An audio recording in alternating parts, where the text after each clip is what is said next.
E aí, pessoal, sejam muito bem-vindos ao Tipo 1 Podcast, o podcast do Classificador. Hoje a gente está gravando um episódio especial por conta dos acontecimentos recentes. Eu tive que gravar esse podcast porque eu acho que é muito interessante que todos vocês saibam sobre os seminários que estão acontecendo no Brasil relacionados ao padrão da soja. O tema do nosso episódio é o quase novo padrão da soja. E eu estou aqui com uma pessoa muito especial, o Wallace Felipe, que já participou do primeiro episódio aqui do Tipo 1 Podcast. O Wallace é engenheiro agrônomo, possui mestrado e doutorado na área de qualidade pós-colheita e é classificador oficial de produtos de origem vegetal.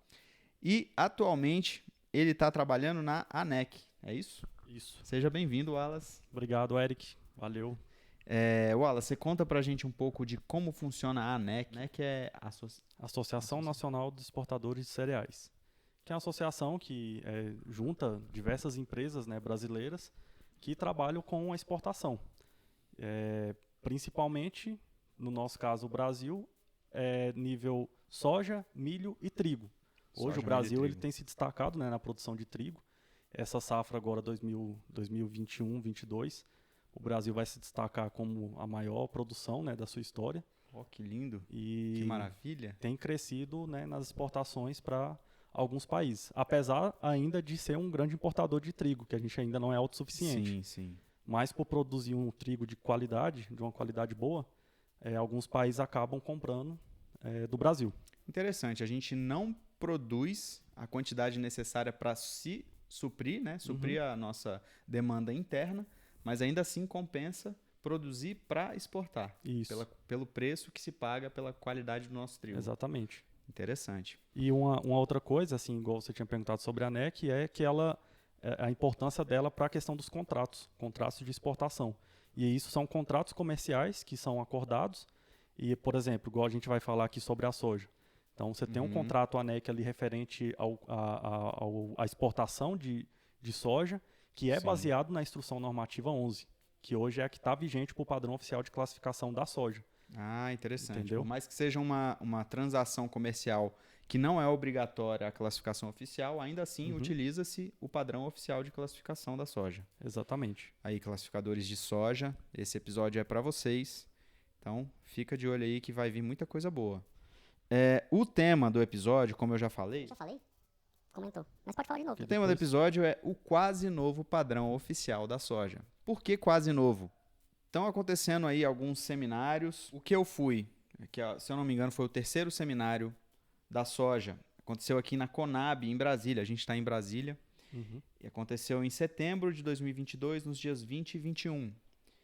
E, recentemente, o Wallace estava em Londrina, na Embrapa Soja, porque aconteceu o quarto seminário do padrão oficial da soja, que vai discutir aí diversos assuntos relacionados a esse novo padrão que... a gente pode dizer que é uma mudança muito importante. E é por isso que estão acontecendo diversos seminários para discutir, para expor as ideias. O Ministério abre espaço para as instituições e para quem realmente é interessado nesse assunto, dar as suas opiniões, expor seus argumentos e expor também... há estudos científicos que comprovem ou não, que o que está escrito, o que está descrito nesse padrão seja validado. Inclusive, o evento foi feito na Embrapa Soja. Um dos lugares mais apropriados para se fazer, justamente pela pesquisa que foi feita ali dentro. Então, os resultados que foram apresentados ali também. Então, muitos estudos interessantes. Então, nesse seminário que eu fui, alguns temas foram abordados, que eu não sei exatamente quais foram os temas abordados no seminário lá de Londrina, mas o Wallace trouxe até um panfletinho aqui, deixa eu mostrar aqui para vocês, ó. Quarto seminário, Desafios da Liderança Brasileira no Mercado Mundial da Soja. E aqui está a programação, já a gente vai ler para vocês. No seminário que eu fui, os temas foram, o primeiro seminário foi da Karina Coelho, que ela é a coordenadora da regulamentação da qualidade vegetal. A Karina deu uma aula lá sobre os princípios e objetivos da classificação e ela uniu, dentro dessa apresentação dela, linkou com todos os outros temas de seminários que aconteceriam nesse dia, nesse evento, na verdade. E aí, os temas abordados foram as propostas de aplicabilidade do padrão da soja, que contou aí com a participação da ABIOV, que é a Associação Brasileira das Indústrias de Óleo Vegetal, que engloba principalmente a soja, né, por conta desse processo de extração do óleo. A AproSoja, que é a Associação dos Produtores de Soja, e a ANEC, que aí temos aqui um representante da ANEC, o Wallace Felipe. Além disso, falaram sobre as questões das sementes de outras espécies na classificação da soja. A Fátima Paris, inclusive, excelente profissional, deu uma aula lá pra gente. Falaram também sobre a influência da qualidade da matéria-prima no processamento da soja. Isso é um assunto importantíssimo, né? Porque a gente classifica a soja, mesmo que ela seja do grupo 2, ou seja, para outros usos que não o consumo in natura, ainda assim, a qualidade da matéria-prima influencia demais no subproduto que é obtido, que no caso é o farelo e o óleo. E é o que tem sido o maior foco de debate, é justamente o grupo 2. Porque é o mais utilizado, né? A soja para a indústria, né? A soja de consumo in natura, ela não tem uma representatividade tão grande dentro da produção, né? Então... e o farelo também, para o Brasil, ele tem uma importância muito grande, porque boa parte é destinado para alimentação animal e uma parte também é destinado para exportação. O Brasil também é um grande exportador. O biodiesel também, a produção de óleo de soja, ela tem crescido. Né? Já deve ter ouvido falar na questão do B10, B11, B12. Estão tentando chegar até o B14, que seria 14% de óleo de origem vegetal, da origem da soja, no diesel para carro. Né? Dilui um pouco e adiciona um pouco desse biodiesel produzido pela soja para fazer esse blend. Isso. Interessante. Depois a gente pode até comentar, porque a qualidade da soja ela vai influenciar diretamente. Não, a gente vai abordar todos esses assuntos com um pouquinho mais de profundidade. Falou-se também, aí o pessoal da ANEC falou com muita qualidade de apresentação, a relação do padrão oficial de classificação brasileiro com os padrões internacionais. Eu fiquei extasiado de ver essa apresentação, porque você vê exatamente como é feita a classificação nos outros países. Isso é muito interessante. A ANEC, inclusive, é sobre a exportação para outros países. E, se eu não me engano, os padrões que foram avaliados foram os dos Estados Unidos, da China, da Argentina. É isso mesmo. Que aí o padrão da China são os padrões GB, né, que eles utilizam. Que até é interessante você notar como eles fazem a classificação, né, chinesa. Porque é o oposto, né? Não é em cima dos avariados, é em cima dos grãos perfeitos. Então, são 5 tipos de defeito, no caso de soja, 5 tipos, mas é em cima da porcentagem de grãos perfeitos. Entendi. Então, aqui a gente faz em cima da porcentagem dos defeitos. O percentual de tolerância a defeitos. Para tipificar a soja, se é padrão básico ou se é tipo 1 ou 2, no caso do grupo 1. E também vimos uma das apresentações que eu achei a melhor, foi a influência da umidade na qualidade da soja, com o professor Maurício, lá do Lab Grãos da Universidade Federal de Pelotas. Eu ainda vou chamar ele para participar desse podcast, para vocês verem a qualidade do conteúdo que eles produzem. O trabalho que eles têm realizado nessa área, assim, pós-colheita Nossa Senhora. Ele e o pessoal do Quali Grãos também. Então, são estudos aprofundados, né? Estudo de anos. Inclusive, um dos principais estudos que foi levado nesse atual seminário lá de Londrina, na Embrapa, foi justamente um estudo que foi realizado lá na Embrapa Soja, que eles compararam a qualidade da soja brasileira durante 4 anos, em 4 safras. Não sei se você já chegou a ver esse estudo. Que aí eles avaliaram a porcentagem, mesmo percentual de defeitos, de acordo com a região. As regiões produtoras, tal. Qual ano que teve uma qualidade melhor da soja. E aí, nisso, deu para se tirar bastante conclusões, inclusive que tem sido utilizado para se discutir esse novo padrão. Sim, porque veio essa questão de redução do percentual de umidade de 14 para 13. E isso é um assunto que gerou uma polêmica também muito grande. A questão da umidade foi principalmente do estudo do pessoal do Lab Grãos. Sim, ele falou tudo lá. Inclusive, o professor Paulo de Viçosa, ele apresentou junto nessa bancada, ele estava lá. Inclusive um especialista em café também. muito grande. Sim, o referência, pessoal lá assim. da Sem Treinar, Treinar. nossa, ali é referência também. Uhum. Como é que foi o seminário lá de Londrina? Os temas abordados foram mais ou menos esses? Então, aí, continuando aqui a questão dos temas, então a gente teve como abertura, teve a abertura ali do pessoal da Embrapa Soja, né, falando justamente da importância de se atualizar o padrão oficial de classificação, porque a IN 11, que está vigente hoje, ela é de 2007, né, foi Certo, quando teve as sim. primeiras discussões e se estabeleceu esse padrão. Então, inicialmente, a gente teve uma palestra que foi com a doutora Dulce Bank, falando sobre as perspectivas e impactos da agenda ESG na cadeia produtiva de soja no Brasil. O próprio professor Maurício, ele foi o moderador lá da primeira parte, na parte da manhã. Do Lab Grãos? Isso, do Lab Grãos, lá de Pelotas.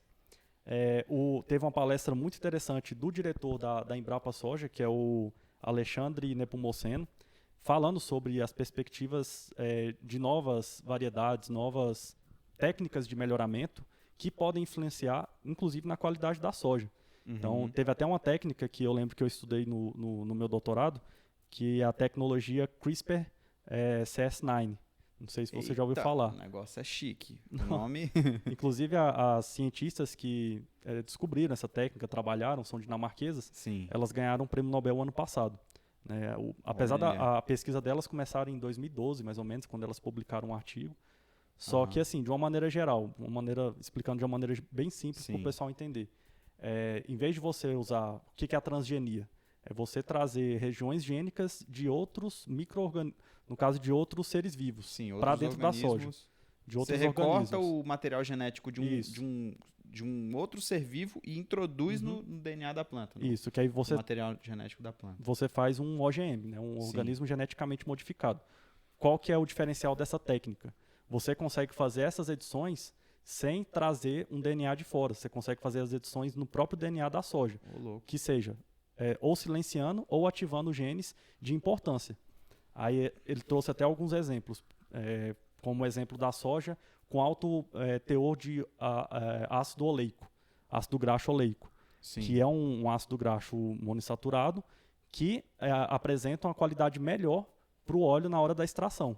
Então, você conseguir... você induz geneticamente que a planta faça com que o grão obtenha maior percentual desse óleo que é bom. A gente poderia conseguir fazer isso através do melhoramento genético clássico, que pelo cruzamento entre variedades. Só que isso pode levar de 10 a 11 a 15 anos para você conseguir uma nova variedade. Com a técnica CRISPR, não. Até 2 anos. Você diminui o potencial já existe dentro da célula, dentro do DNA da planta. Você só precisa ir lá e ativar o que precisa ser ativado ou desativar o que pode atrapalhar esse processo. Isso, de uma maneira bem simples. Porque tem outras 4 tipos de técnicas que utilizam essa técnica CRISPR que pode ser utilizado para o melhoramento. Entendi. Mas assim, é algo que tem sido evoluído, é bem recente. Então, o pessoal tem discutido isso dentro da CTN-Bio também para conseguir aprovar. Inclusive, eles já conseguiram aprovar uma soja que ela não foi considerada um material OGM, foi considerada convencional. Né? Então, isso já é interessante para caramba para a agricultura do Brasil como um todo, porque um exemplo também é os Estados Unidos. Utilizando essas técnicas, eles conseguiram lançar um milho no mercado com um teor de amilose de quase 100%, que é o que interessa para a indústria. Certo. Amilose ou amilopectina? Não, eles diminuíram o teor de amilopectina e aumentaram o teor de amilose. Certo. Tudo utilizando a técnica CRISPR. Amilose e amilopectina são tipos de carboidrato que estão presentes no milho, estão presentes no arroz. Isso. São amido. É amido, o tipo só de que amido. É o tipo de amido presente dentro do amido do milho. Isso. Interessante. Tudo isso que a gente está falando sobre o milho, sobre a soja, são fatores intrínsecos ao grão. É legal a gente trazer isso para esse termo que é muito utilizado na classificação, que a classificação é avaliar a qualidade intrínseca e extrínseca do grão. Então, é interessante que a gente já está percebendo aí que existem formas de se melhorar o grão de forma intrínseca, né? De acordo com a genética, de acordo com o que já vem na planta. o desempenho dessa planta na lavoura e a qualidade do produto final, que no caso para a gente são os grãos. Exato. Muito bom. E aí, continuando, por exemplo, falando lá sobre o evento de Londrina, então essa primeira parte da manhã foi justamente a Embrapa apresentando esses estudos. E aí, Certo. depois desse estudo do professor Nepomuceno, teve o pesquisador lá da Embrapa, deixa eu pegar o nome dele aqui, que foi o Antônio Eduardo Pípolo, que ele apresentou o teor de proteína versus perfil de aminoácidos da soja, que foi um trabalho muito interessante. Por quê? Porque hoje no melhoramento, ao longo dos tempos, né, no melhoramento genético, focou-se muito em produtividade, da soja ser bastante produtiva. Só que se percebeu que a demanda hoje em dia também tem aumentado por um teor de proteína, de você buscar um melhoramento genético para aumentar o teor de proteína da soja. Demanda por qualidade, não só quantidade. Isso. Só que ao mesmo tempo, ele mostrou aqui que tem pesquisas que mostram que quando você aumenta esse teor de proteínas através do melhoramento, você pode acabar meio que bagunçando o perfil de aminoácidos. Ou seja, você pode aumentar a quantidade, mas reduzir a qualidade do percentual de proteína presente no grão. Exatamente. Por exemplo, uma soja com teor de proteína mais baixo, ela vai ter uma proteína de melhor qualidade. Entendi. Por exemplo, ela vai ter um teor menor de arginina, vai ter perfis de aminoácidos mais amplos. Pessoal, deixa eu só explicar para vocês.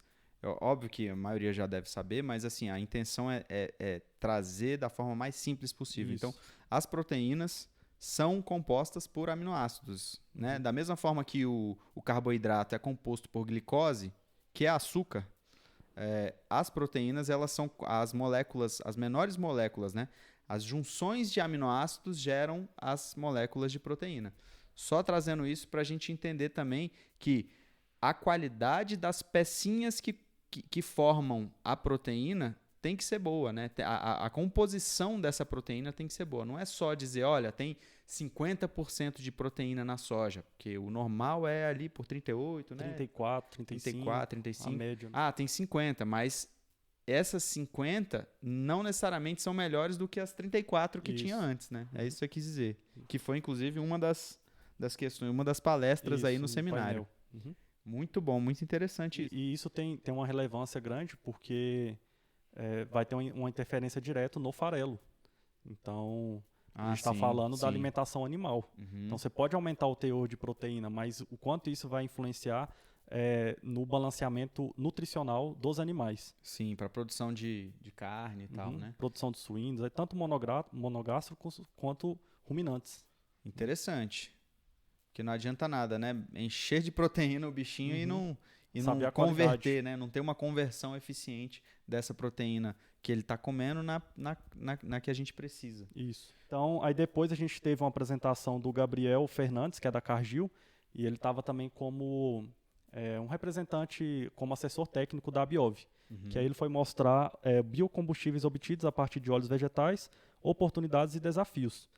Que aí ele foi mostrar a questão, mostrou um pouco também da questão dos avariados na qualidade do óleo e na influência disso para o biodiesel. E aí ele trouxe um exemplo também da questão dos grãos verdes, né, que é uma avaria da soja, o esverdeado. Inclusive até foi o tema de debate. Grãos verdes ou esverdeados? Tem uns que defendem uma coisa e tem outros que defendem outra. Bom, no padrão oficial de classificação da soja é esverdeados. Agora, o grão imaturo, ele é intensamente verde também. E é engraçado, porque esses dois geram muita confusão. Principalmente, eu ofereço treinamentos presenciais e, inclusive, fica aí um spoiler, vai sair um treinamento meu online, totalmente online, eu vou acompanhar vocês.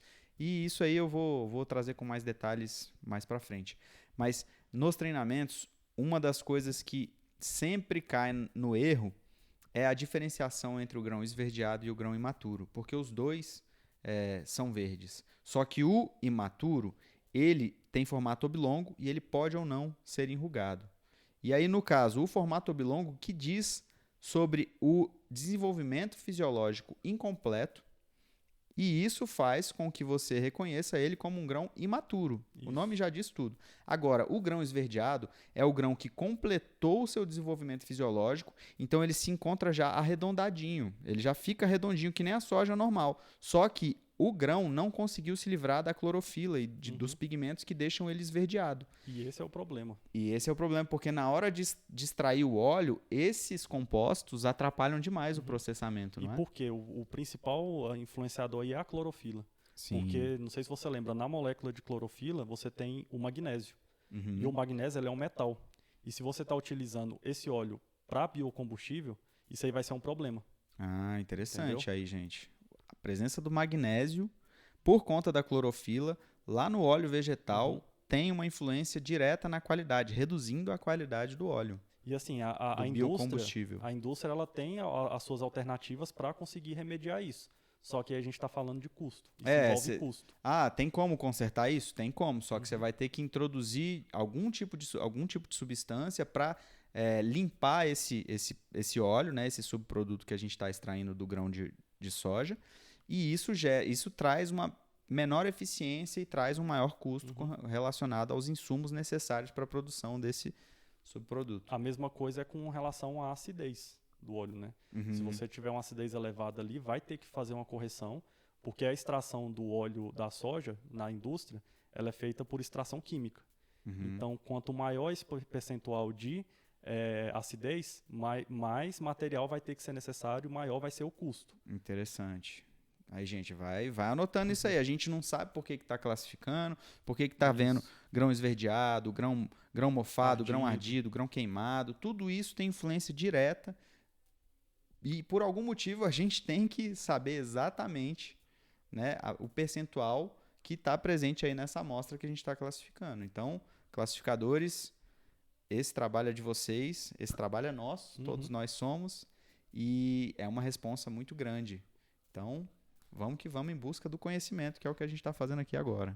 Falando um pouco ainda sobre a questão da qualidade para o óleo, tudo, e dos defeitos, um ponto que agora que está meio que em comum entre todos os setores, porque qual que é a importância de levar esse tipo de seminário? É todos os elos da cadeia produtiva se discutirem e saber qual que é a visão de cada um. Sim. Porque não adianta chegar lá querendo impor a sua visão sem você entender qual que é todo esse elo, né? Toda a cadeia produtiva. É Todo importante mundo... ouvir todos. Porque uma etapa influencia na outra. Agora, o que é importante para uma etapa não necessariamente é para outra. Exatamente. Né? O campo pensa na produtividade e no desempenho da planta, mas o pós-colheita pensa na qualidade da matéria-prima que vai ser utilizada para a produção dos produtos e subprodutos. Né? E quando você está discutindo uma revisão de um padrão desse, e aí aqui eu estou utilizando as próprias palavras do mapa que foram utilizadas lá.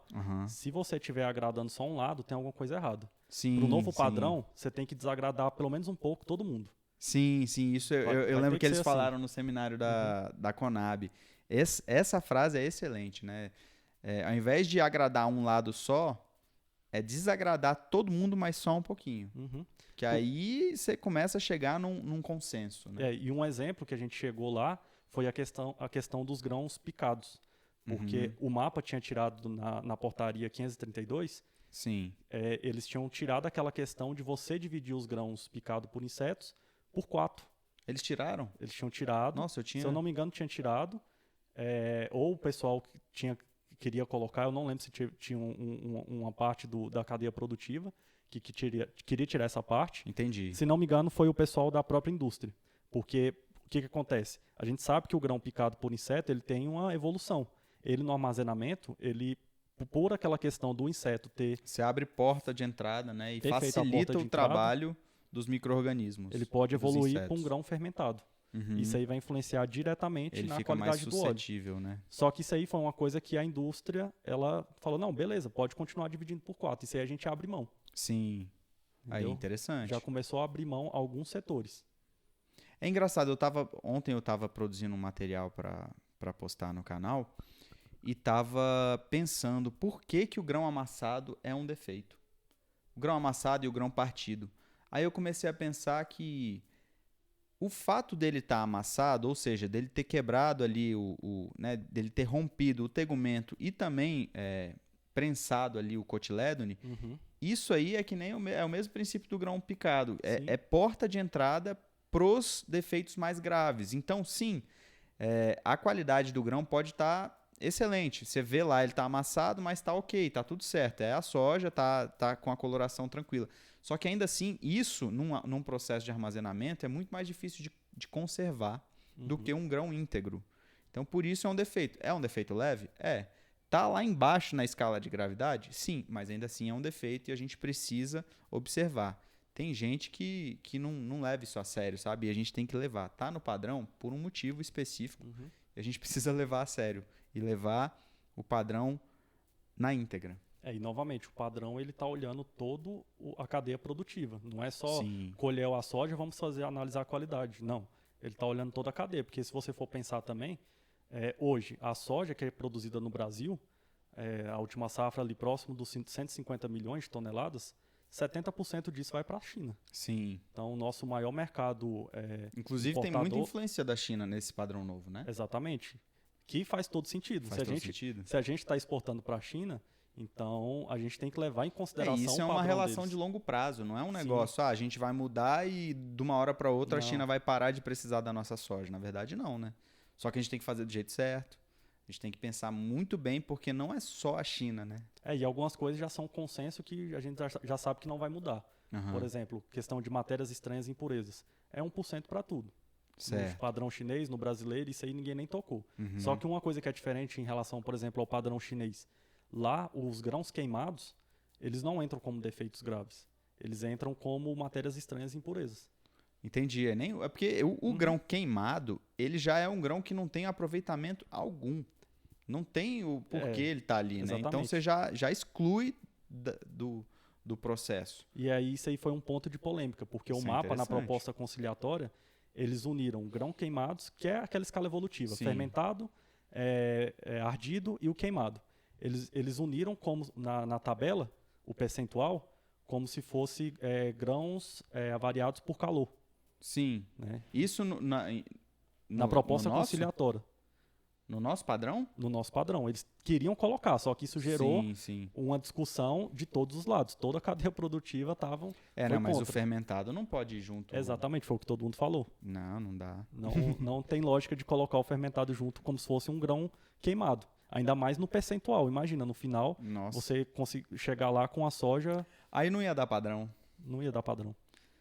Mas aí é interessante também, porque em referente ao estudo do Qualigrãos, do pessoal lá da Embrapa, Sim. eles mostram que, por exemplo, tinham setores que queriam colocar até 70% de avariados, como no caso do fermentado. Uhum. Porque dizem que isso não teria uma influência direta na nutrição. Só que, novamente, a gente tem que olhar toda a cadeia produtiva, não não basta é olhar só- só o seu lado. Né? Você tem que ter um debate sério, debate também baseado, embasado no método científico e em artigos publicados, Uhum. que trazem respostas. E isso também falta um pouco. Inclusive, é algo que eles trouxeram que, não, vamos esperar um pouco mais, vamos deixar a IN11 um pouco se estender, e a gente precisa de mais estudos que tragam respostas para isso que a gente está em dúvida. Engraçado, o Ministério ele teve uma ação mais recente, acho que desde 2020, veio com uma ação muito intensa, principalmente nos padrões. Agora em dezembro a gente vai ter o primeiro curso oficial de classificação do café torrado e moído. Por quê? Porque o padrão surgiu esse ano, o padrão oficial do café torrado e moído. Além disso, veio aí algumas mudanças no decreto da classificação. Tá vindo aí uma questão da lei do autocontrole, que pode influenciar diretamente aí no nosso ramo. Que mais? Porque isso tudo está ligado, se você for pensar, o Brasil está tentando se adequar aos padrões internacionais. Cada vez mais a gente tem se destacado no mercado internacional. Então a gente tem buscado, por exemplo, estar em diálogo direto com a OCM. Se a gente quer competitividade, né, internacional, né, a gente é um país produtor de matéria-prima, de commodities e grãos e tal. Então a gente precisa se adequar às demandas internacionais, né? Exatamente, se adequar aos padrões de qualidade que acabam demandando. Né? E para isso você tem diversos, tem o Códex Alimentários, na Europa você tem o GMP+, tem que tudo envolvido com boas práticas também, boas práticas agrícolas. E isso tem, de uma forma ou de outra, tem que estar, digamos assim, referenciado no padrão de qualidade brasileiro. Sim. E aí, pessoal, a gente está falando aqui sobre a soja e ela abrange principalmente exportação. Não só exportação, processamento interno aqui, Sim. mas aí o classificador da soja, principalmente o que não é o oficial, que está lá na originação, ele fala, pô, mas por que eu preciso saber disso? Eu preciso saber só classificar a soja ali e pronto. Mas não, se você quer evoluir na sua carreira, se você quer alcançar novos patamares, você precisa aprender sobre essas questões que envolvem todos esses contratos, né? Eu, por exemplo, eu estou aprendendo muito, convivendo com o Wallace, sobre essa questão da ANEC, da OCDE, todas essas abreviaturas que falam sobre contratos de exportação, falam sobre o posicionamento do Brasil no cenário internacional. A gente, como o maior produtor de soja, né, como produtor expressivo de alimentos, a gente precisa estar se adequando a isso e faz sentido que você entenda, que você se intere sobre esses assuntos e, se você puder, participe desses seminários, né? Porque nada melhor do que quem usa o padrão para opinar sobre o padrão.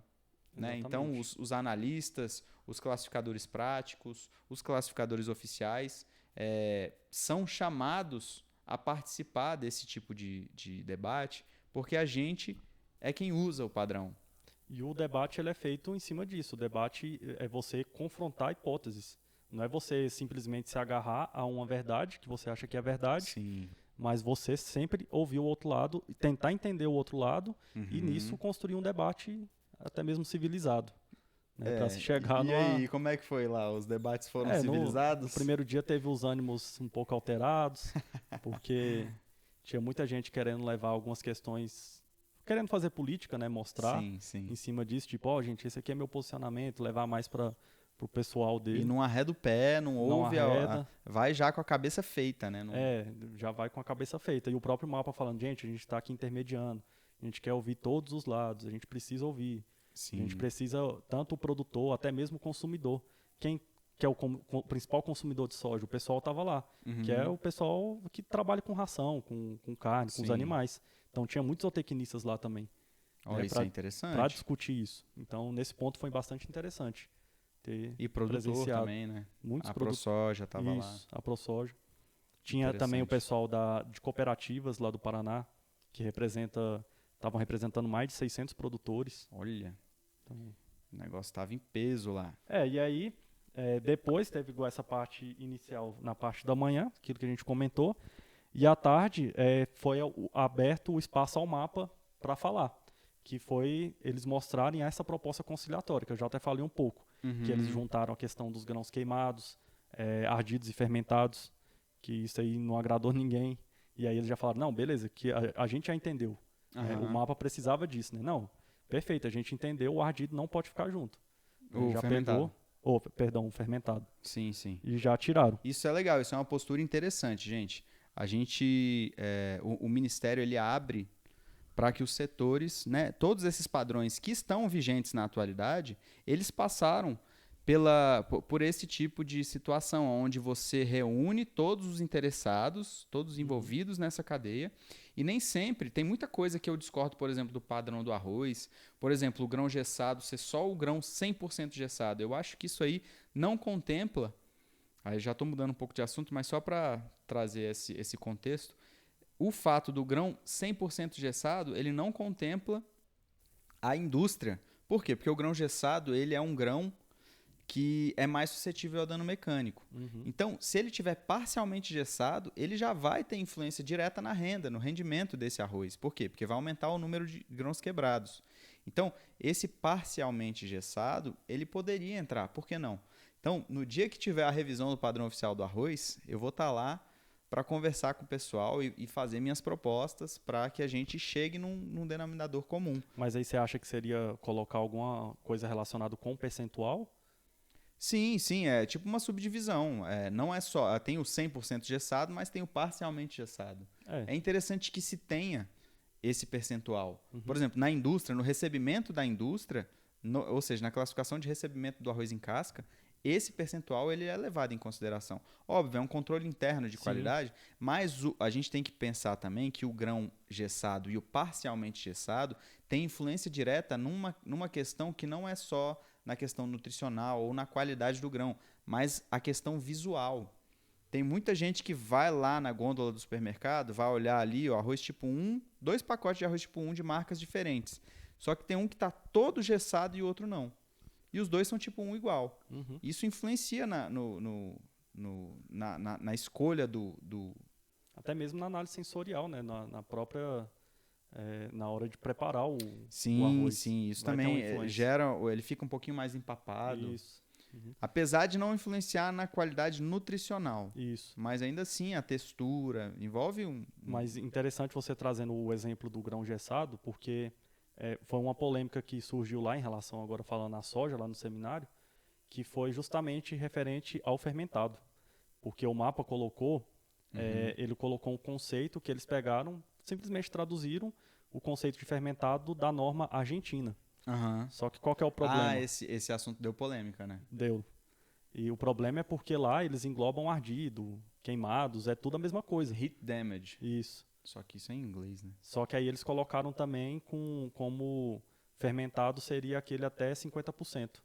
Ah, sim. Lembra daquele... Essa questão de você avaliar se tá ou não em 50% do grão. É porque Como é que você- faz isso no corte transversal? Exatamente, isso aí vai se tornar muito subjetivo, porque imagina, você tem um grão ali que deu 50%, está fermentado, então é um grão sadio.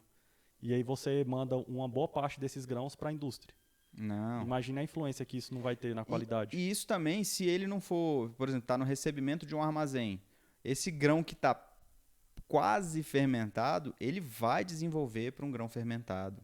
Isso vai aumentar a subjetividade Isso vai. também. Se as condições de armazenamento para uma matéria-prima que já está danificada, é muito mais difícil você conservar do que uma soja que chegou lá com todos os processos ok, né, com uma qualidade boa. Vai ser muito mais fácil de conservar esse grão do que um grão que já está avariado de alguma forma. Uhum. Interessante isso. Aí essa questão do conceito dos fermentados, o mapa também vai pensar um pouco melhor.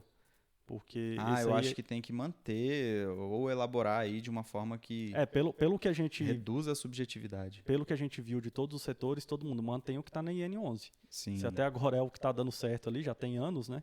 Então, pelo menos mantém. E vamos pensar nessas outras questões.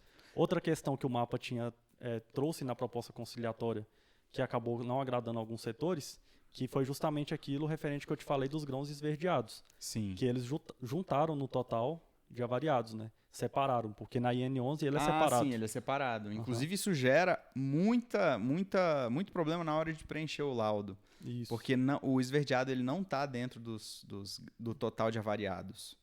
Mas, por exemplo, a proposta da ANEC e a Biov foi ser contra. Porque Ser o grão contra esverdeado ele tem essa A peculiaridade. questão né, da clorofila, né? que é a ter uma questão da influência direta. clorofila. Aí, gente, entenderam o porquê que o grão esverdeado não está dentro do total de avariados? Nem o esverdeado, nem os grãos amassados, nem os grãos partidos e quebrados.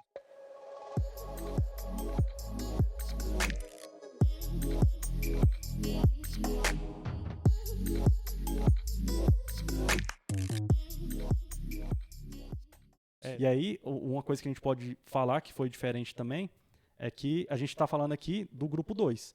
O grupo 1, que é soja para alimentação humana, eu acho que já está certo. Ninguém discordou. É aquilo que o mapa colocou. Né? Isso Foi a aí que está na proposta- portaria 532. Isso que está na portaria. Só que na portaria 532 eles trouxeram 3 grupos. Então o grupo 3, todo mundo foi contra. E o mapa já excluiu. E é engraçado que tem, nesse grupo 3, ele tinha colocado lá Percentual que é de aquele óleo, percentual de óleo e tal. de proteína. Então, três aí eles chips. pegaram o pior tipo do grupo 1 Uhum. e colocaram como o padrão básico padrão do grupo básico. 3. É. Um produto que a gente está querendo recompensar o produtor pela qualidade, pela qualidade na questão do teor de óleo e teor de proteína, ainda assim é um que tem um nível de defeitos muito alto. Muito. E ficou um pouco contraditório isso. Uma das propostas do pessoal assim da área de produção seria colocar 2 tipos e fora de tipo. Isso eu estou falando para grupo 2. Sim. Eles aprovaram o grupo 1 também. Isso aí foi unânime, todo mundo. Só que o grupo 2, para tipo 2, eles colocaram o total de avariados em 70%. Que é Só que, bastante. só que aí, assim, eles utilizaram somente o estudo do pessoal da UFMT. E aí, isso aí foi unânime também. Todo mundo reconheceu o estudo, porque não tinha estudos nessa área, então foi uma luz no fim do túnel. Só que, assim, é somente o início, você não pode se basear, ainda mais um padrão. Aí a doutora Fátima trouxe até um exemplo do padrão, quando eles estavam fazendo o padrão do feijão. Né? Porque eles se basearam unicamente no estudo para a questão de micotoxinas no feijão. Sim. E aí depois eles viram que isso foi um problema. Entendi. Né? Foi gerado um problema. E é engraçado, gente, porque um padrão sendo alterado, a gente pode pensar aí que isso aí vai durar por alguns bons anos. Isso. Por exemplo, da soja desde 2007. São 15 anos que esse padrão está ativo. Então você espera ver esse novo padrão, quando ele sair, por uns bons 10 anos aí no mínimo. Então é um momento de muita atenção e a gente tem que fazer essas alterações levando em consideração estudos científicos que comprovem os fatos, para que você escreva de forma definitiva, né, o que vai estar no padrão, que é, no fim das contas, a Bíblia do classificador. É difícil falar que é de uma forma definitiva, porque a ciência geralmente trabalha assim. Então, a gente está vendo, digamos assim, um período longo de mais de 100 anos, o quanto que a soja não evoluiu, no sentido de melhoramento genético. É quase exponencial, né, a evolução. Então, agora você imagina daqui 100 anos, a gente não sabe qual que são o que pode surgir de defeitos ou o que pode desaparecer de defeitos. Então, verdade. Tem muita coisa que pode mudar de uma hora para outra. Né? Pode surgir alguns padrões. Inclusive, até que eu tinha falado da técnica CRISPR, eles estão pesquisando soja, uma espécie de resistência à ferrugem asiática. Agora, você imagina o impacto econômico que isso num vai país gerar igual ao Brasil, uma variedade que tenha uma resistência à ferrugem da soja, que é a nossa redução do uso de agroquímicos. Exatamente. Né? Não, Nossa, o pesquisador até mostrou um percentual. É na faixa de bilhões de reais a redução. Né? Porque hoje o principal utilização química na produção de soja é para controle da ferrugem asiática. Ferrugem, né? que é a praga mais destrutiva que tem. E é um fungo. E a utilização de defensivos em cima disso é altíssimo. Né? Sim. Tem até a questão do vazio sanitário também, justamente para tentar dar uma reduzir controlada, a né? inocuidade disso.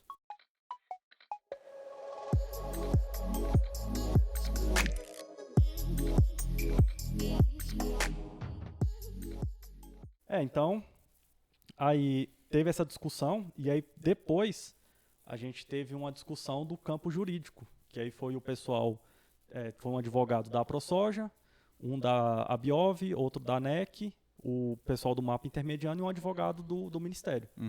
E aí foi para discutir principalmente a questão do artigo 47, que também artigo foi 47, polêmico. O polêmico artigo 47, que lá diz para se ter o classificador oficial também nas transações comerciais. Isso foi citado lá no seminário da soja, e pelo que eu entendi, pelo que eu vi que o pessoal do Ministério falou, se você utilizar o padrão oficial para classificar esse produto, você necessariamente tem que utilizar também o trabalho de um classificador oficial. Que é treinado e sabe utilizar aqueles métodos, né, Agora, para avaliar a qualidade. Eu fico pensando, como que um contrato comercial que utiliza o padrão oficial como base vai escapar dessa obrigatoriedade, né? Porque essa é a questão que, inclusive, que o pessoal bateu muito o pé, que é o Ministério, ou seja, o poder público, não pode influenciar em contratos comerciais privados.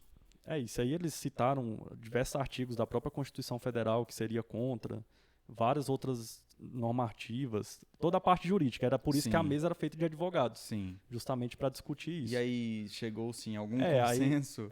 Eles falaram da questão de tirar o artigo 47 e manter o artigo 2, porque alguma das obrigatoriedades já está na própria lei de classificação e no decreto que regulamenta a lei. Sim. A gente está falando do 9.972 e do 6268 de 2007. Sim. Né? Lá tem já trazendo todas essas questões as situações onde a classificação oficial é obrigatória. Exatamente.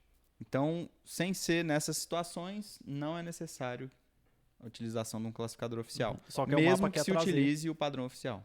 Só que o mapa quer trazer pelo artigo 47 a obrigatoriedade de um classificador oficial nessas transações comerciais, desde que utilize o novo padrão. Ou seja, se no contrato comercial a instrução normativa nova for utilizada, aí necessariamente, obrigatoriamente, tem que ser feita por um classificador oficial. E quem é o classificador oficial? É o classificador que passou por um curso homologado e sabe executar o que está no padrão do início ao fim. Essa é a diferença. E óbvio, não é só fazer esse curso. Para você fazer esse curso, o pessoal me pergunta muito. Esse assunto ele ainda está sendo discutido. Por quê? Porque é possível que se forme classificador oficial sem que ele tenha diploma, sem que ele tenha um diploma de técnico agrícola, de engenheiro de alimentos, qualquer tipo de graduação relacionada a ciências agrárias ou ciências de alimentos. Só que aí é uma questão contraditória e um pouco polêmica, porque não é possível que se forme pessoas que não têm o mínimo conhecimento de ciências agrárias, né, de ciências de alimentos, para fazer a classificação que envolve quantias imensas tanto de massa de grão, né, de quantidade de produto, quanto relacionado ao fator financeiro. Então, é uma atividade, é uma profissão de extrema responsabilidade. E isso tem que ser feito por profissionais qualificados. O que tem de fraude que está passando aí e que não é possível rastrear. Está cometendo um crime, né? Está cometendo crime. E não é possível rastrear esse profissional porque ele não tem conselho, ele não tem nada. Então, assim, quem está oferecendo esses cursos de classificação oficial tem que se responsabilizar pelo classificador que está formando. E isso é uma coisa que eu aprendi, inclusive, com o professor Sinibaldo, que foi meu professor de soja e milho pipoca. Ele faz questão de formar classificadores que ele tem orgulho, que ele sabe que pode confiar.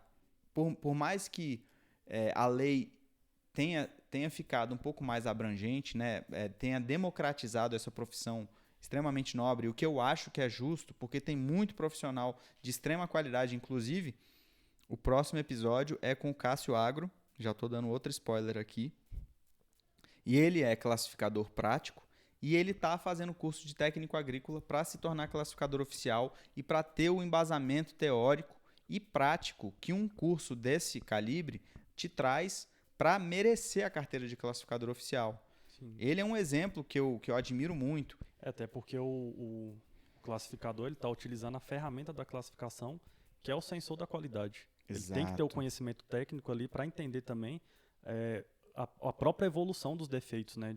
Seja da saber soja, as causas. Exato. Né? Uma pessoa que simplesmente fez um curso prático, né? Um cursinho ali de 2 dias. Os defeitos. Agora eu sou classificador. Gente, não é assim.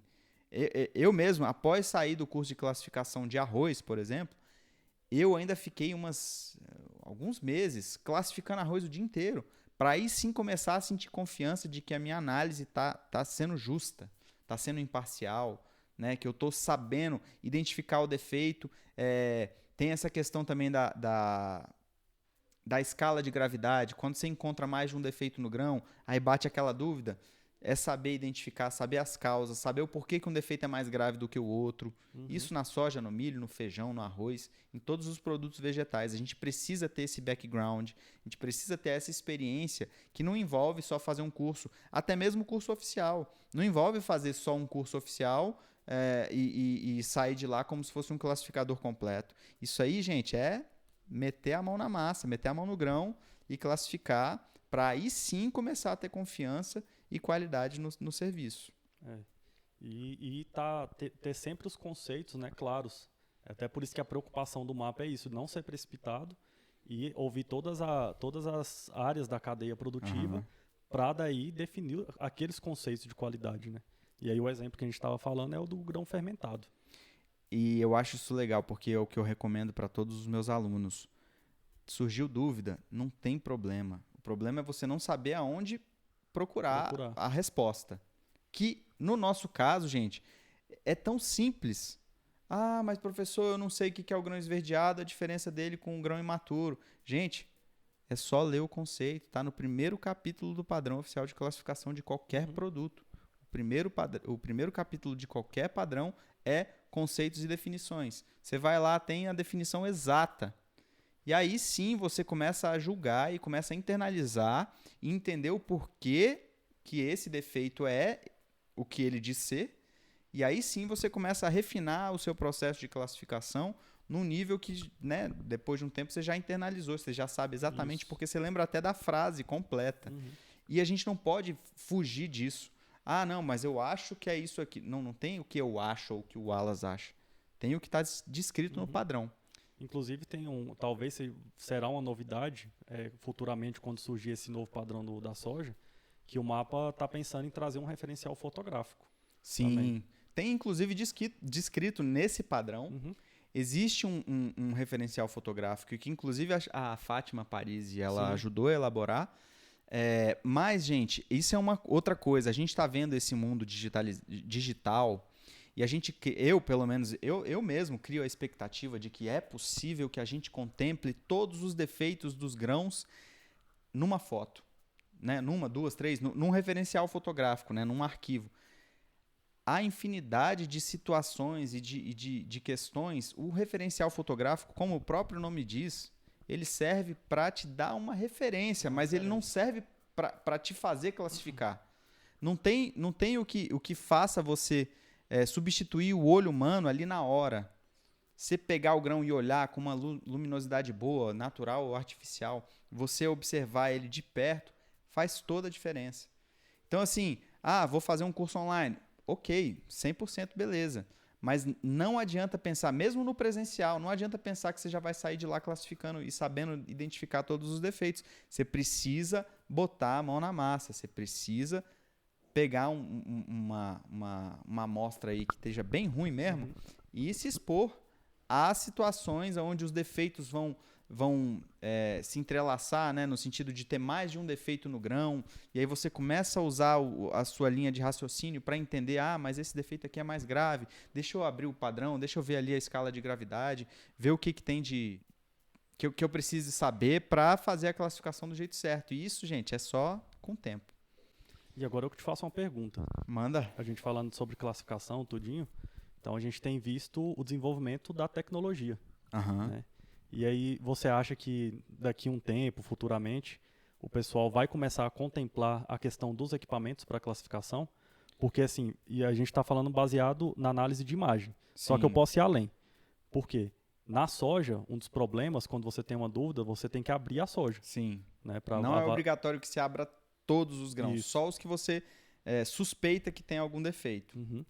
Mas já tem alguns estudos mostrando alguns equipamentos para o meio de ressonância, raio ultravioleta, algumas coisas desse tipo para fazer a avaliação dessa qualidade. Como é que você vê o futuro disso? Eu vejo esse futuro vindo aí. Eu não acho que seja algo que vai assim, do dia para a noite resolver nosso problema, mas eu vejo que existe um potencial incrível e que, para isso, obviamente, vão ter que existir algumas adaptações. E eu acho que não tira também o papel do classificador. Não tira. Eu acho que vai facilitar. Não é substituir o olho humano, Exato. É complementar o olho humano. Eu acho que, assim, inclusive meu doutorado é sobre isso, só que no arroz. Que já existem equipamentos que fazem a classificação do arroz, só que tá todo mundo falando que faz. Agora, cadê algum artigo científico? Cadê alguma metodologia científica que comprove que, utilizando-se como base o padrão oficial de classificação do arroz, esse equipamento ele contempla, né, ele obtém os parâmetros X, Y, Z. Por exemplo, ele me dá o percentual de grãos quebrados da amostra. Ok. Agora, ele me dá a diferença entre o grão amarelo e o grão picado ou manchado? Ele me dá a diferença do amarelo com ardido? Ele me dá, por exemplo, ele me dá o percentual de engessamento do grão? Isso é interessantíssimo para aquilo que a gente estava falando no começo, que é assim, eu não preciso saber se ele está 100% gessado ou não. Eu posso ver um intermediário, eu posso ver o percentual de área gessada com a utilização desse tipo de equipamento. Isso tem uma aplicabilidade real e, inclusive, já está sendo utilizado. Eu vou lançar, inclusive, vai sair no meu canal uma entrevista que eu fiz bem rápida, um vídeo bem curto, com a Cibele Rinaldi, da CDA, que é uma indústria que tem aí no Maranhão, em Minas, se eu não me engano, e aqui, não, em Tocantins e aqui em Anápolis. Goiás. O pessoal de lá já está utilizando um equipamento que faz essa análise, faz essa classificação do grão, mas eles ainda assim têm um time de classificadores grande. E Até esses classificadores, eles passam por treinamentos. Então, precisa estar sempre conferindo, né, a calibragem do equipamento, sim, se está tudo correto. por trás da máquina tem um ser humano. Não é simplesmente criou a máquina, está ali, agora pronto, ela faz a classificação. Não, tem que sempre estar observando, porque são instrumentos, né? Esses instrumentos podem ficarem... É da mesma forma que precisa de um determinador de umidade, Isso. vai poder se utilizar um tipo de equipamento desse. Só que para isso, a gente precisa se basear, como a gente estava falando também no padrão, na confecção do padrão oficial, do novo padrão oficial da soja. Para isso, a gente precisa de estudo científico. Não adianta a gente ficar se baseando em pseudociência.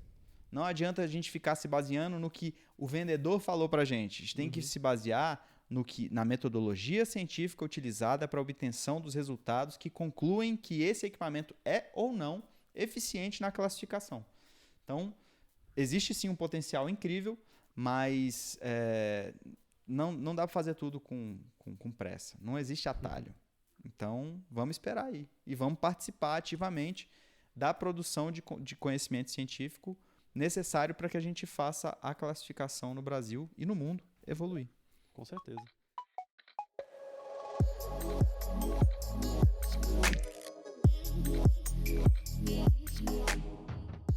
E aí, voltando àquela questão do artigo 47, ia te perguntar também, como é que você vê a questão, digamos assim, logística e até mesmo pelo número de classificadores no Brasil para realizar essa classificação nas transações comerciais? Ou você acha que o pessoal vai abandonar o novo padrão para fazer isso? E vão criar novas metodologias, novos padrões comerciais fora do mapa para utilizar um classificador que não tenha, digamos assim, o treinamento devido? Eu acho que isso aí isso é realmente bem polêmico, mas falando sobre um cenário ideal, eu acredito que a gente tem um potencial incrível. A gente tem muitos profissionais que já estão atuando aí, que são práticos, eles têm potencial, e acho que a gente podia criar maneiras de incentivar que a nossa população, a gente tem que nivelar por cima e não por baixo. Exato. O que eu quero dizer com isso? Gente, vamos estudar, vamos buscar o conhecimento, vamos buscar evoluir, vamos buscar fazer um curso profissionalizante, um curso técnico, para que você possa adquirir a carteira. E não é só para adquirir a carteira, para que você possua o conhecimento necessário para atuar de forma plena na profissão da classificação. Então, eu acho que o artigo 47 ele está aquém da realidade brasileira. Eu acho que a gente não tem, em nível de número de classificadores, você mesmo me falou, antes da gente começar, sobre o número. Com o registro atualizado, 1.000 e pouco. 1.000 e pouco. E a demanda do maior produtor de soja do mundo é muito maior do que essa. Muito, muito maior. Então, assim, você classificador prático, se eu fosse você, eu já me prepararia, porque a gente sabe que vai existir essa demanda e o classificador oficial vai ser muito requisitado. E não só o classificador oficial, o classificador prático também. Mas aí depende de como vai vir esse novo padrão, que no artigo 47 obriga que, quando utilizado o padrão oficial de classificação da soja, é necessário que o classificador que estiver atuando seja classificador oficial. Então, se eu fosse você, eu já me preparava para que isso acontecesse. Mas não vai ser obrigatório. De qualquer forma, o fato do classificador ser oficial traz prestígio, traz confiabilidade. Com certeza. Foi uma das coisas que muitos produtores lá falaram. E é isso, gente. A gente é trabalhador, mas se coloca no lado do contratante. Não que eu esteja defendendo ele, mas assim, se eu vou contratar um eletricista que passou por um curso técnico, que eu sei que vai me entregar um serviço de qualidade, óbvio que eu vou contratar ele ao invés de contratar um que eu não sei a procedência. Né? Então a gente também tem que se colocar no lugar do contratante para entender que essa análise ela passa por... Ela não pode, Ela passa, mas ela não pode passar por essa subjetividade tão grande, que é a mudança entre dois classificadores. Você bota uma mesma amostra para dois classificadores classificarem, vai dar diferença. Então a gente precisa fazer o quê? Padronizar. É sobre isso. É sobre o novo padrão oficial de classificação da soja. Que é o quê? Ele envolve a padronização da análise. É para isso que surge um padrão. Para que a classificação realizada lá no Paraná ou lá no Tocantins seja a mesma.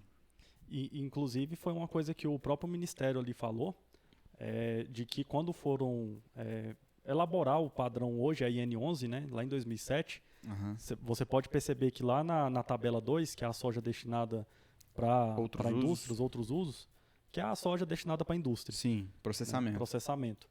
Ela não tem aquela estratificação em tipos, ela tem tipo padrão. Padrão básico. Padrão básico. Padrão básico e fora de tipo, ou Isso. fora de padrão, né? Fora de tipo. Fora de tipo. Padrão básico ou fora de tipo. E o mapa até falou, ó, quando tem um produto que está assim, é porque é justamente mostrando que necessita de mais estudos, necessita de ter uma profundidade para se chegar numa melhor avaliação dessa qualidade. E aí, por exemplo, eles aceitaram a contraproposta de quase todos de não utilizar 5 tipos, como é feito na China. Né? Então, eles diminuíram para 3.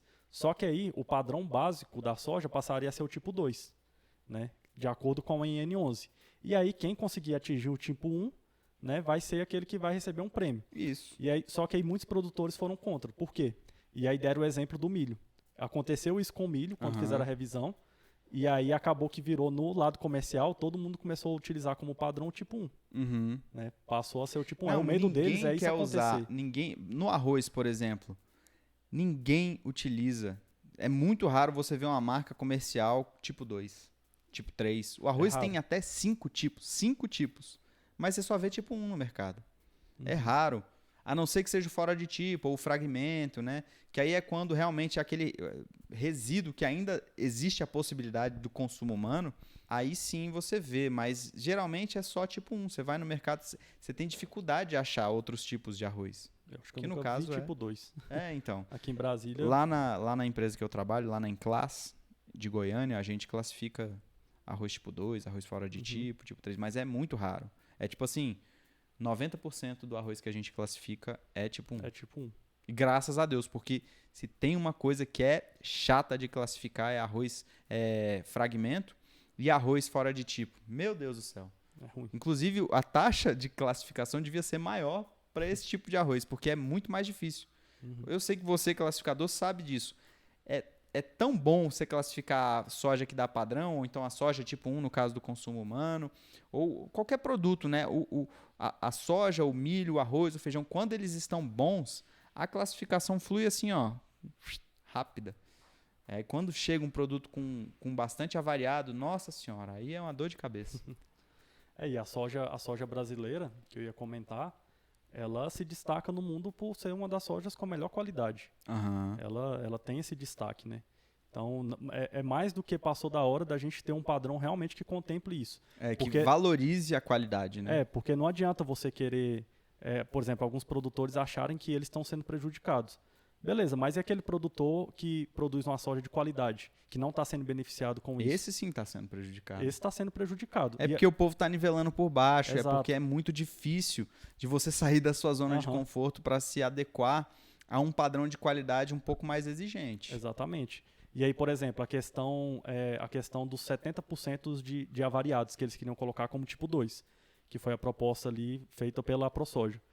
Então, foi interessante porque o professor Marcelo, da Embrapa Soja, ele apresentou o trabalho do Qualigrãos, né, que eles fizeram ao longo de 5 anos, avaliando a qualidade da soja no Brasil. Isso foi feito tudo através dos defeitos. Sim. E aí, o que foi interessante notar é que, por exemplo, esse tipo 2 que eles levaram, que seria até 70% de avariados, né, seria, no mercado brasileiro, seria representado por menos de 2% dos produtores. Daquelas pessoas que produzem soja, chegaria num padrão, digamos, ruim. Sim. Né, numa qualidade ruim da soja. Então, deixa eu só tentar esquematizar isso na minha cabeça. Para a soja do grupo 2, ou seja, para processamento, a proposta do padrão estava sendo, ao invés de ser padrão básico, ser tipo 1 e 2. Da ProSoja, foi a Da proposta ProSoja. deles. A proposta do mapa e da ANEC e a Biob são 3 tipos. 3 E tipos. fora de tipo. Aí reduziu para o tipo 2. Só que percebeu-se, a partir do estudo do Marcelo, do Qualigrãos, Isso. que O pessoal da Embrapa, né? esse tipo 2 ele seria contemplado por 2% só da produção brasileira durante 5 anos. Dependeu de alguns anos, porque alguns anos foi, tipo, algumas questões. Questão de safra. Exatamente, de questão problemas ambiental. ambientais. Aí pode aumentar para 5%, 7%. Mas de qualquer não forma lembro os é um números. percentual menor de 10%. É muito menor. Não representa a qualidade da soja, que geralmente daria tipo 1. Só que aí o medo, por exemplo, do pessoal da indústria é a galera querer se aproveitar em cima disso. Começar a vender como tipo 2? Não, é querer, por exemplo, tem uma soja de qualidade, vai guardando ali, ou de qualidade ruim, né, Sim. que já vê que não vai ter um preço, e começar a misturar, já que não vai ter a diferença tanto na classificação, o preço o produtor vai acabar sendo beneficiado em relação a isso. E o pessoal do lado da indústria vai acabar sendo prejudicado. Prejudicado porque vai receber uma matéria-prima com uma qualidade inferior. Exatamente. Certo. Tipo, apesar dos produtores serem poucos que produzem uma soja de péssima qualidade, porque para atingir 70% Nossa senhora. tem que ser uma soja muito ruim, né? Aham. Só que isso aí o medo deles é abrir brechas, né? Sim. A gente sabe que o padrão, a qualidade da soja é boa. Gente, para alterar um padrão, vocês estão percebendo o quão complexo é? Não, vocês acham que é só ali botar a leizinha, mas o tanto de briga, Seria fácil se fosse quase sai na porrada. se fosse um ministério que tivesse nem aí para os setores que participam da cadeia produtiva da soja. Mas como ele quer contemplar, como ele quer ouvir a todos, nossa senhora. É igual a questão da umidade, que a gente nem comentou. A umidade na IN11, ela está a 14%. Sim. O padrão chinês é 13%. Aham. E aí, igual o professor lá, isso não se discute. Os próprios produtores falam. Beleza, até 13%, a qualidade da soja, ela, em relação à de 14%, é outra. Né? Não, pelo que eu parece vi, pouco, mas é muito. a apresentação do professor Maurício sobre a influência da umidade na qualidade do grão me fez ter certeza, gente.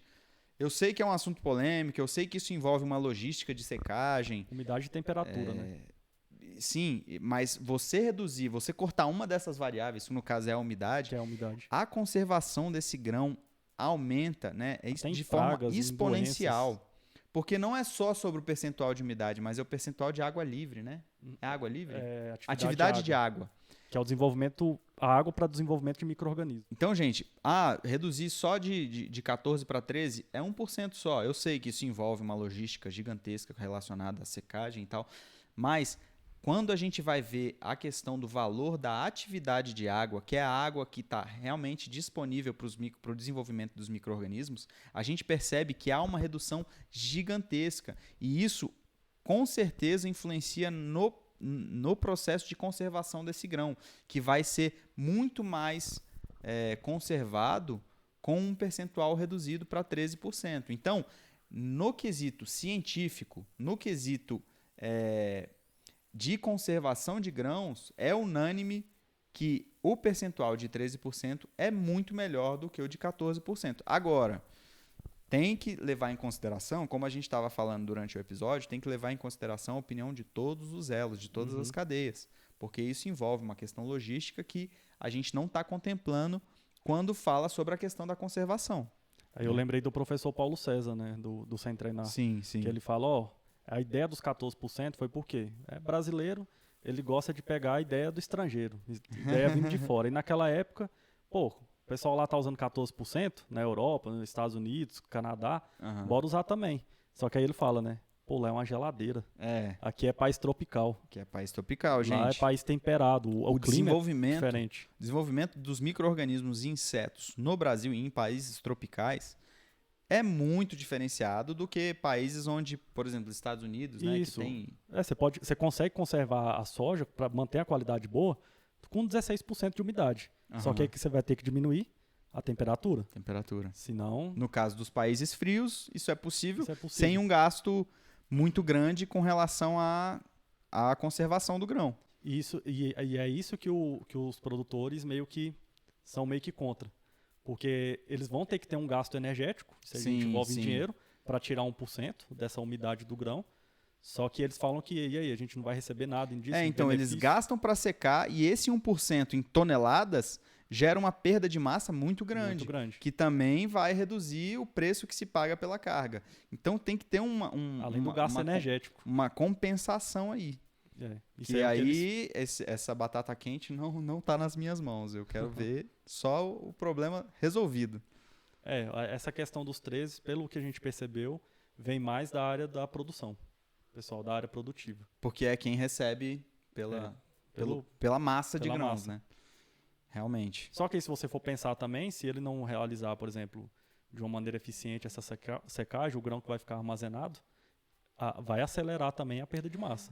E tem isso aí me lembrou do que o professor Maurício falou, que a gente só não sabe que isso compensa, mas compensa. Por quê? Porque a qualidade do grão durante o processo de armazenamento, durante esse processo pós-colheita, vai fazer com que reduza o total de grãos avariados, vai reduzir o percentual de grãos infectados por fungos, né, mofados, vai reduzir a quantidade de insetos presentes na massa de grãos. Então, isso vai conservar de uma forma que compense o gasto utilizado na secagem para reduzir para 13%. O problema é fazer o pessoal entender isso. O negócio tem que trazer ter estudos, né? Tem que ter estudo, mostrando na prática, mostrando o quanto que vai se economizar nesse procedimento. O problema é que um produz com uma certa qualidade e o outro não está nem aí porque passou para a mão de outra pessoa, ele não está mais nem aí, ele só quer saber da grana. Só que a qualidade desse produto durante toda a etapa pós-colheita, ela vai reduzindo. E a gente só vê no final. E aí a gente está produzindo um produto que tem um potencial incrível, que tem qualidade, a gente viu isso, a gente sabe disso, mas a má gestão no pós-colheita, a má gestão na questão logística, a má gestão na questão de armazenamento, né, as condições de armazenamento, a qualidade da infraestrutura brasileira, tudo isso gera um desperdício incrível. E quais são... O que a gente pode esperar com relação a esse quase novo padrão oficial de classificação da soja? Eu acho que não pode esperar muito por agora, porque acho que vai demorar um pouco ainda mais. Vai demorar? Vai. Porque até foi uma das propostas lá do pessoal que, não, vamos deixar a IN11 por enquanto, porque a gente precisa de mais estudo. O próprio estudo que foi levado da UFMT não foi publicado ainda. E o Ministério concordou com isso? O Ministério... Foi o próprio Ministério que falou isso. Legal. Aí eles vão fazer uma reunião aqui em Brasília daqui 2 semanas. Né? Possivelmente eu vou estar lá representando a ANEC, que vai ser uma reunião mais interna ali para definir algumas coisas de próximos eventos, próximos seminários. Aí, gente, fica ligado. Eu vou compartilhar no Instagram, no YouTube, compartilhar onde der, para que a gente participe. Eu sei que muitas vezes não dá. Eu, por exemplo, não pude ir para o Paraná participar desse seminário, mas são eventos muito interessantes. E isso, pro classificador, é o que faz a diferença, gente. É o que transforma o classificador juvenil num classificador pró, experiente. É participar, é estar ativo na profissão. Mas eu não vou receber nada para estar lá. Mas o que você recebe aqui, ó, de estar junto de pessoas especialistas no assunto, de setores que são envolvidos na produção e na qualidade da soja, nossa senhora. Fora do contato que você faz, você conversa com pessoas de diversos setores, você conhece muita gente interessante ali. E é bom, viu, participar. Inclusive, vamos parabenizar o Ministério por estar proporcionando esses seminários, né? A gente acha que as coisas, as tecnologias e os eventos importantes só acontecem lá fora, mas tem muito evento de qualidade, tem coisas que repercutem na nossa vida diretamente. Um padrão oficial de classificação repercute diretamente na nossa vida profissional, né, a gente como classificadores. Então, é importantíssimo que a gente esteja inteirado. E, para isso, obviamente, também é necessário o quê? Contatos. E aí você falou algo interessante, né, que foi até comentado lá. Acaba que não, se a gente falar que vai lançar um padrão oficial, o mundo todo vai estar de olho. Sim. Né? Agora, você imagina, se a gente pega e lança um novo padrão com essa questão dos 70%. Aqui eu estou dando só um exemplo. Sim, sim. Digamos, 70% de avariados. Imagina como o mundo vai ver isso. E sendo que tem todos aqueles resultados que eu te falei, que é uma pequena faixa dos produtores que vão chegar nessa questão dos 70% de avariados. Só que imagina como é que o mundo vai ver isso. Olhar aquela tabela, o padrão da soja do brasileira caiu demais. Sim, não, Isso vai ter tá uma deixando influência- passar um produto de péssima qualidade. Exatamente. 70% de grãos avariados, gente. É por isso que você não pode olhar somente um elo da cadeia, você tem que olhar o todo. Né? E todo mundo vai ter que ceder. Querendo ou não, todo mundo vai ter que ceder. No fim das contas Se é o padrão isso. agradar um lado, ele está errado. Então, perspectivas para o futuro é Estudos, acompanhar.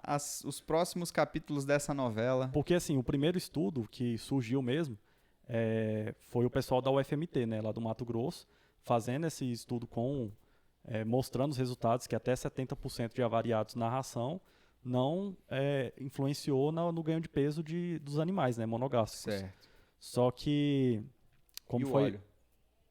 Não, o foco só pro farelo. foi só por farelo. Uhum. Né? O óleo não chegou a avaliar, mas isso aí já foi um questionamento. É.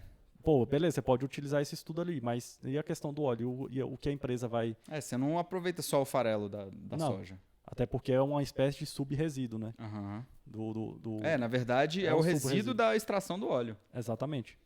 Que tem uma utilidade incrível, porque Uhum. a soja é uma cultura com um alto teor de proteína. Mas, ainda assim, você não vai só aproveitar a proteína da soja, você também aproveita a parte lipídica. Exato. E aí, mas assim, o próprio mapa parabenizou o pessoal que iniciou os estudos, são pesquisadores, né? Da universidade que estão trabalhando sério, trabalhando com parte estatística, tudo, fazendo ciência de verdade.